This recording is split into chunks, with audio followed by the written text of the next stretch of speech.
report. Hanging at the fish report. Hanging at the fish report. Hanging at the fish report. For your latest news in high school sports, tune in to the fish report. Don't need no bed, don't need no pull. When you tune in to the fish report. Hanging at the fish report. Hanging at the fish report. You got Craig and TK and Heather D. Tune in at the fish report. Coming to you live from Studio F in Russia, Ohio. It's the Fish Report Live Show with your hosts, Craig Fissinger and Ken Francis. Tune in to the fish report. Good morning, everyone. Welcome to another Fish Report Live. Thanks for waking up with us. I'm Craig Fissinger. That is Ken Francis. We're your host back in our sound room. In case you've never met them, it's TK and Heavy D. We'll talk to them a little bit later in the program, and we'll also introduce you to Covey and Kearns out in Studio R. Always fun to talk to those guys. Ken, good morning, and lots to talk about on FRL today. Thanks, Craig. And boy, what a chilly morning it is today. You know, winter has finally hit. There's snow out there on the ground. It's windy, it's blowing, it's cold, and that means, Craig, it's a great time to spend inside the gymnasium right now. And really looking forward to going over to Mac Country tonight, talking to the head coach of the St. Henry Redskins, Russia alumni, Mr. Eric Rosenbeck. He's in his 10th season, Craig. He's got over 160 wins in 10 seasons. He's got his Redskins ranked number 1 in the AP poll in the state of Ohio, Craig. Really looking forward to talking to Coach Rosenbeck here in just a little bit. Yeah, it's been a long time since we've had him on the show. I went back and looked. It was actually in our season number 2 since we had him on the show. That's been 6 years ago. So, wow, was he a player then or was he a coach? Yeah, he was a player then, but I guess he probably only been in, season number 4 back then. So it'll be good to catch up with him here this morning. And Ken, you know, let's talk about boys basketball, SCAL boys basketball in particular. I know we started the show off with that last week. You know, about halfway through the first round here, I think several of the teams have their first round complete. Several of the teams still have a game left to play, but let's catch up on things where we're sitting at right now. Well, Craig, the Anna Rockets, Craig, are looking really strong. You know, they're sitting at 9-0 on the year. They're 5-0 in the Shelby County League. You know, they haven't. You know, they really haven't had a whole lot of anybody challenge them yet. You know, I know Fort Loringman gave them a good game, but you know, the Rockets are strong. They're balanced. They're big. They're quick. They're fast. But you know, Jackson Center, Craig, just a game back. Don't count out the Russia Raiders yet, Craig. They're sitting at 3-2. And Farrell and Fort Loringman both with 3 losses there as well. So, you know, Botkins is playing very well right now. So, you know, I've said it before, that the league is very balanced from top to bottom. You know, the Houston Wildcats, they've been hurt with a few injuries, but they, you know, they're going to play hard every night as well. So, great Shelby County League competition this year. Anna Rockets sitting alone on top right now. Well, you know that not the Fort Army game, but the Russia game playing at Jackson Center. One I'm really looking forward to. Covey and I will be calling that game on the Fish Report, streaming audio on Friday night. So looking forward to that. I think that's going to be a very good rematch from that first game to open the season. And then you look at that Anna Botkins game. I'm really interested in that. You know, Botkins had kind of a slow start, got off to an 0-5 start, I believe, but since then they're 5-1, and I'm playing very well here lately. Then you got the Anna Rockets, who Ken, you know they're 9-0, but I think they've only been away from the launch pad now two of those first 9 games, and in their final 13 games, they actually have 8 games on the road. So we'll see what they can do away from the launch pad. You mentioned that Russia Jackson game. I agree. Going to be a very interesting rematch from game 1 on opening night there when Jackson Center came into Russia's Claire C. Nouveau Gymnasium and won by 4 points. You know, I think it's going to be a game of tempo. Who can control the tempo just like it was the last time.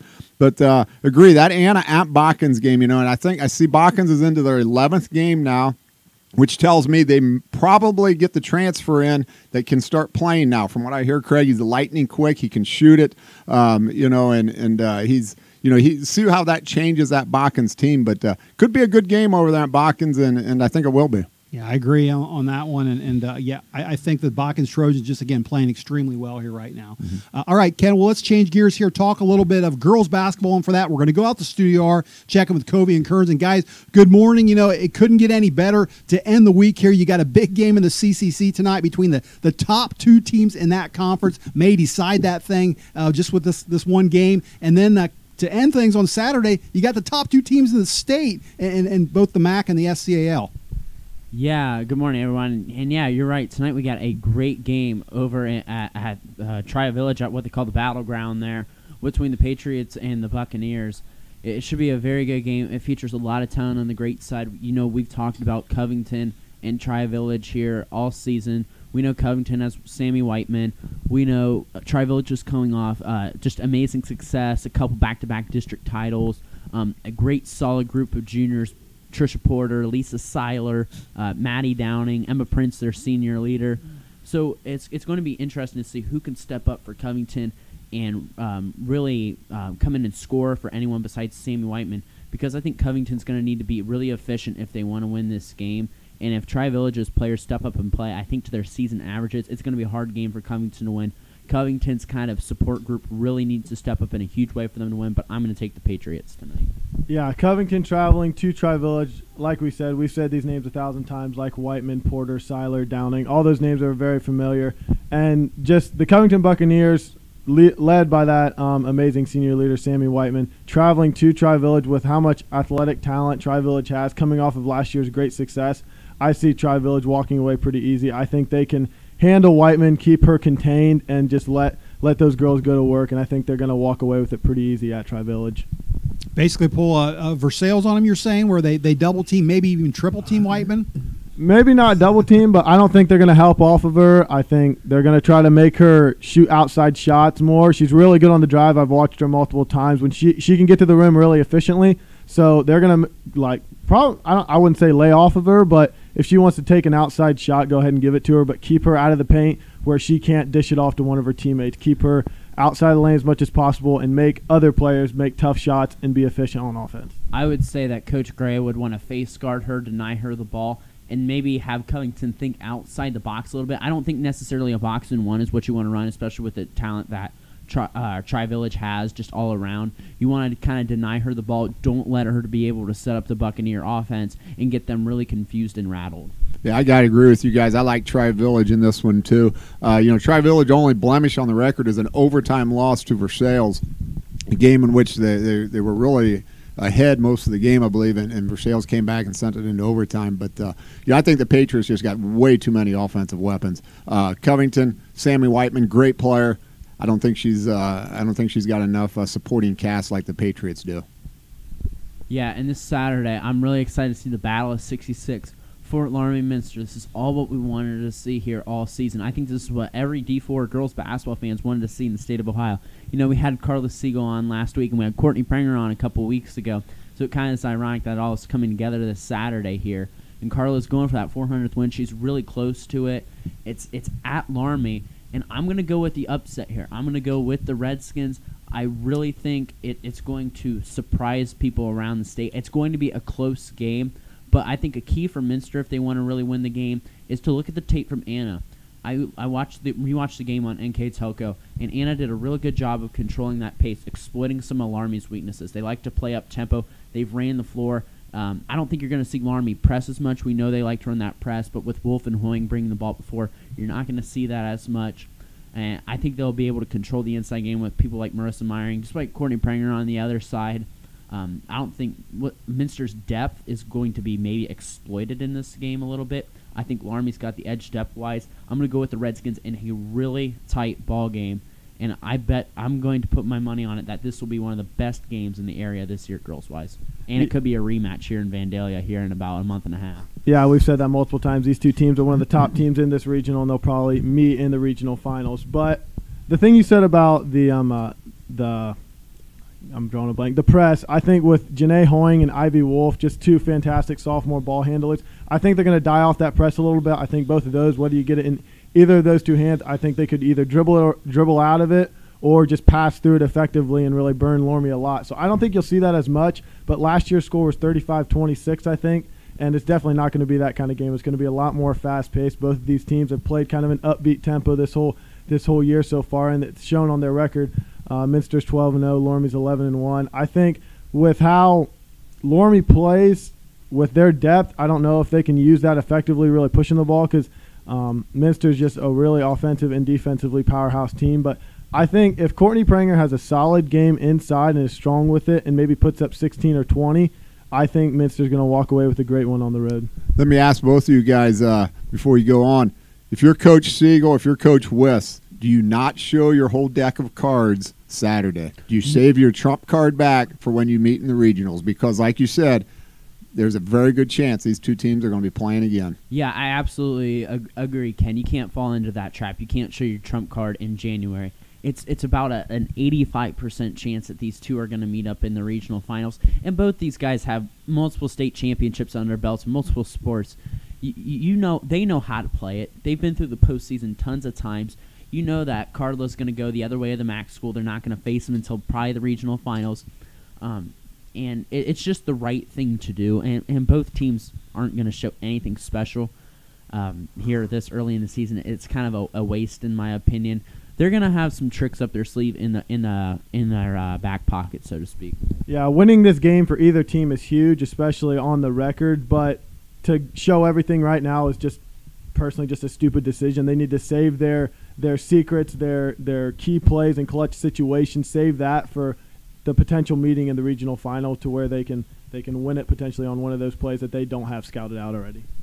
I can say I don't disagree with you guys on that, but I'm going to go against you, Covey. I'm going to go with Kearns on this one. I think Minster wins this battle. I don't think anybody can contain Courtney Pranger on Laramie's side. I've seen Ivy Wolf play. We called that game, you and I, Covey, over there at Minster, and she is just something else. You know, she stands there behind the 3-point line. If you come up and guard her, she dribbles around you. She can go into the lane. She can pull up, take a jumper. She can make the layup, or she can just sit back there and hit threes all day. So I don't know what Laramie can do to stop her. I don't know what they can do to stop Pranger. Hoyne's a nice player as well. They're loaded. They may not have the depth Laramie has, but they can go three deep, I think, and be just fine. So I think Minster wins this one. Now I think if they do meet up in the regionals, I think maybe we have a little maybe different story perhaps, but I think Minster pulls this one out.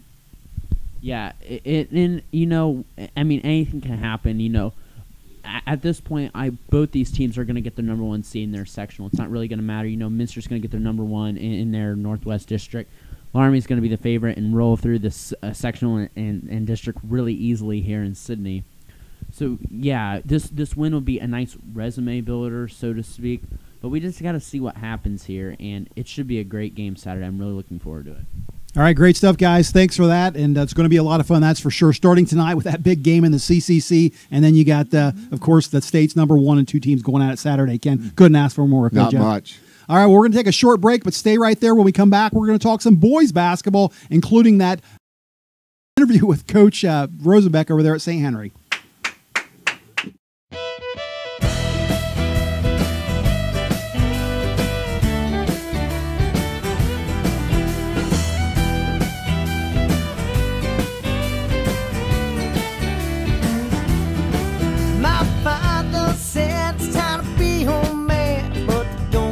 In the motherland, you were born with heart, raised on pride. This vinegar runs through your bloodline. Oh, loaded, bruised, and slain. Oh, pride in this name.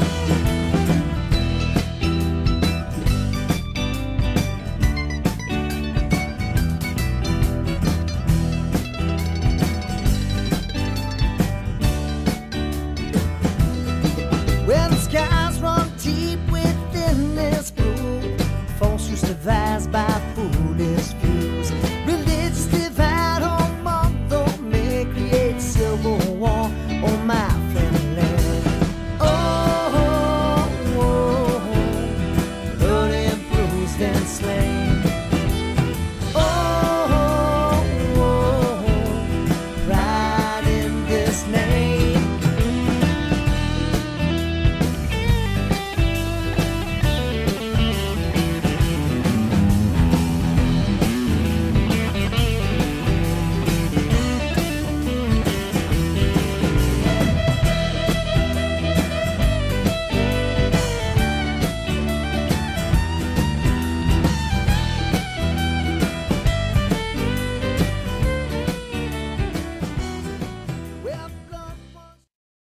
And welcome back to the second half of Fish Report Live. You know, Ken, it's always fun to bring former guests that we've had on this show in years past.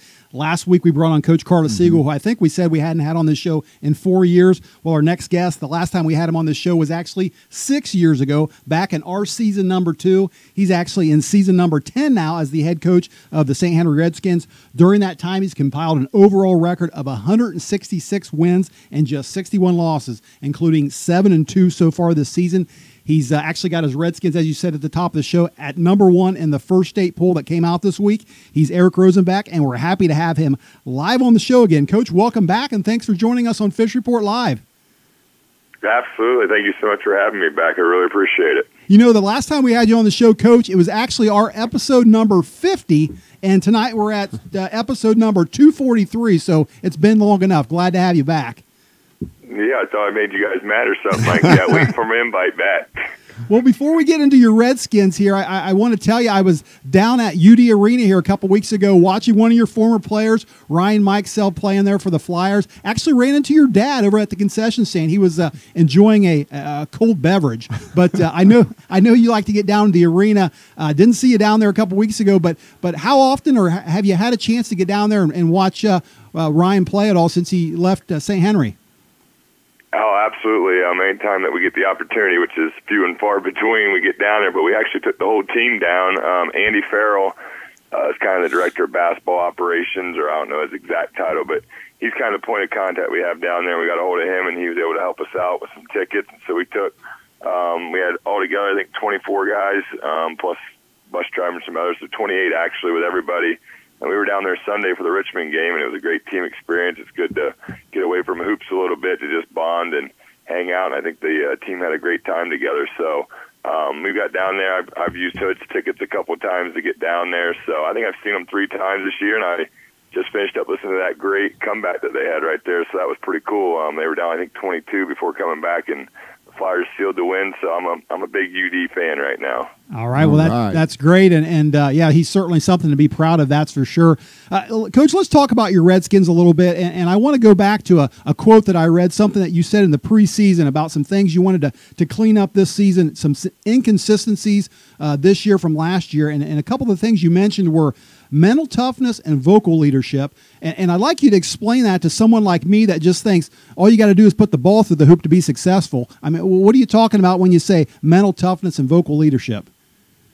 Well, mental toughness is coming to work every single day and making sure that you do everything you can to give yourself the best chance to win. So to get the shots that we're looking for, to make shots, as you're kind of talking about, you want to take really good ones, whether that's layups from being in the right position on defense to get a deflection, whether that's going to the offensive glass really hard to get stick backs, whether that's running your offense crisp enough that you can screen well and get somebody an open 3 that you want, or getting inside-out 3s and not just taking first available. So we really preach that, and when times get tough, I feel like our schedule is very, very good. The MAC's obviously always really good. Then we go to Russia, Laramie, Anna, some of the big dogs, Fort Laramie, some of the big dogs of Shelby County, as well as a lot of Western Buckeye League. So it's every night a grind, and you got to be ready for that. So that's the mental toughness aspect of it. And then what was part 2 that you talked about? Vocal leadership, Coach. Vocal leadership. Yeah, and that one was because last year we were really good at it. Curtis Schillenhank and Ryan Brenning were 2 of the best I've ever had, and this year's team is just a quieter group. Everyone has a different personality, but Coach K, everything we do, we just steal from other coaches that are smarter than us, and Coach K says that that talk is intimidating. So we're always talking. If Duke can do it, then we can do it, and we've had some pretty good success with that. So we're still working on that. Some of our seniors have spoken up and started to take some leadership roles here the last few weeks, and second half of the season we're going to need even more so of that. Coach, good morning. Thanks for joining us. Ken Francis here. First of all, congratulations on that #1 ranking in the state of Ohio. The early polls, and I'm sure that made you happy when you saw that. But you got a nice core group of seniors that have got you off to this nice start. Tell our viewers out here this morning who some of these seniors are. Yeah, it's kind of starts with Ethan Tiemann. He's a 2 guard for us. He's a strong kid, gets to the rim really well. He's one of the kids kind of going back with Craig's talking about where we'd like to get him going a little bit more with his shooting because we know he can shoot the heck out of the ball. And through the first 9 games, his percentage probably isn't where he would like it, but we know that he'll get there. He's just too good of a kid not to. Caden Niecamp's a big kid, 6'6". He's a big kid that's seen us play, and he's got a lot of skills. And when he goes and he gets into it, kind of like he did at the asset allocation tournament where he was the MVP, he is a force. So our biggest thing with Caden is to make sure that he brings it every night and to have that mental toughness that we talked about in order to get out there every night and compete, whether it's a Friday night versus New Bremen or a Saturday night versus someone like Anna. Zach Niekamp was a heck of a running back in the fall, and he's kind of the glue guy for us. He can go inside, outside, strong, good athlete. Jay Kanapke we're missing earlier in the year, and he's a really, really good athlete, and he usually gets stuck with the other team's best scorer, and a lot of times it's guys like Nathan Bruns, Brandaway, et cetera, to try to guard them, to make sure that they're holding them in check. And then finally we have Sam Hardings, and he too's coming off a shoulder injury, but he's getting more and more minutes. The last few games he's all of 6'5". He's a long kid that can shoot it, and it gives us more of a presence around the rim on the defensive side. So they're a really, really good group. We've had quite a bit of adversity, in my opinion, internally, just with different things that have happened within the team, and they've stuck together. They've been fantastic, and I'm really, really rooting for them to have a great second half of the year as they have so far in the first half. Coach, every good basketball team's always got a few underclassmen who help you perform as well, and you're no different here with junior Ben Evers. Tell us a little bit about Ben, the role that he's playing on your team this year. Oh, Benny's been fantastic. He's a gym rat, an absolute gym rat. His dad coached with us for quite a while. Brad Evers, I've learned a ton from him. There's another guy that's do a lot and just on the right way to play the game, how to hustle, to dive, get guys picked up after taking charges. And Benny's a gym rat, and early in the season, I don't think anybody got yelled at more than him, and that's kind of an annual tradition at St. Henry. Whoever the point guard is gets yelled at the most by Coach Rosenbeck. But I think that a lot of that's tapered off the last few weeks because he understands kind of what our expectation is and what we're hoping for. So he's been terrific, and his sidekick Andrew Lange as a junior has been really good, and Riley Link's had some spot moments where he's been good, and Matt Berkey as a freshman kind of rounds out our team has really kind of completed who we are, and now that we know who we are, we just got to keep getting better every day. Coach, you got a big weekend ahead. On Saturday night, you play the number 5 team in Ohio, the Anna Rockets. They're undefeated on the season. They've got a ton of talent, as you know, but I'm sure that's not your focus right now. You're looking at the Friday night contest against the New Bremen Cardinals. Interesting matchup here because they're coached by first-year head coach over there at New Bremen, Brad Francis, who you know very well, who you have also coached with. Tell us what you're expecting from Coach Francis's team and what it's going to take for your Redskins to come out on top. Well, Hood's a really well-coached Francis. Hood, to anybody that actually knows him, is probably the person I talk to the most on the phone in the entire world, which is kind of a weird thing, but I was thinking about that. And I don't know, we talk all the time and just give feedback to one another. So what I'm expecting is a mirror of kind of what we do and what Coach Bremen did at Russia, as well as what Spencer and Chill are doing at Russia right now. And that's for the kids to compete hard, to run and jump a little bit, to try to push pace, to try to find opportunities to get easy buckets. And these kids playing really, really hard. They kind of go up and down some depending on making shots, and he's the one that taught me that, and I've told him that 100 times. I was like, everything looks better. He told me one time we were just not practicing well, and he goes, I don't know if we're not practicing well. He goes, everything just looks worse when you're not making shots. And he was so right. It's the simplest thing in the world, and so that's one of the things I learned from him when we were coaching together was I tend to evaluate, okay, what are we getting accomplished? Are we doing what we want? Is it coming down to we're not making shots or we're not playing well? So his team's going to be really, really well prepared. He's very diligent. I've seen his sky reports. Obviously, he did a lot of Saturday night ones for us as well as Friday night work, and I'm pumped to go against him. But obviously, when the ball's rolled out there, it's all the gloves are off, and we want to get that win because while we stumbled against Marion Local, we're hoping that if we can get more and more MAC wins and run the table the rest of the way, that we'll have a chance of getting a MAC crown. Hey, Coach, listen, we got one more question before we let you go, and let's forget about basketball for right now. I know one of your other favorite things in life besides St. Henry basketball, of course, is Cleveland Browns football. And you got four boys. You got, I know you're four boys. You've raised them Browns fans. I got one myself, and I got to say, I know we didn't make the playoffs this year, but I had an absolute blast this season. And the big news yesterday, of course, was they hired Freddie Kitchens as their head coach. What do you think of all this? Are you excited? Oh my gosh, I can't tell you how excited I am. We're actually up. We're actually up to 5 boys now at the Rosenbeck house. Wow. Okay. And I was trying to get them. It was such a fight the last few years with my oldest 2, Tyson and Eli, to get them to wear Browns gear. They're wearing Packers gear and all this other stuff. And I'm getting mad at aunts and uncles and grandpas and grandmas for getting them this garbage. And then Baker comes along, and now they got all Browns gear on. I'm so excited. They bring out the absolute worst in me. I don't advise anyone to ever be around me on a Sunday because I just get so into the Browns.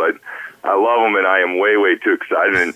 And I love Freddie. I love that they hired a guy that's kind of a hardworking guy that seems like he's not got too big of an ego, and obviously the success they had with Baker makes me really, really pumped. So, yeah, if your listeners want to listen for about a half hour, I could talk to you about the Browns because I absolutely love following the Browns.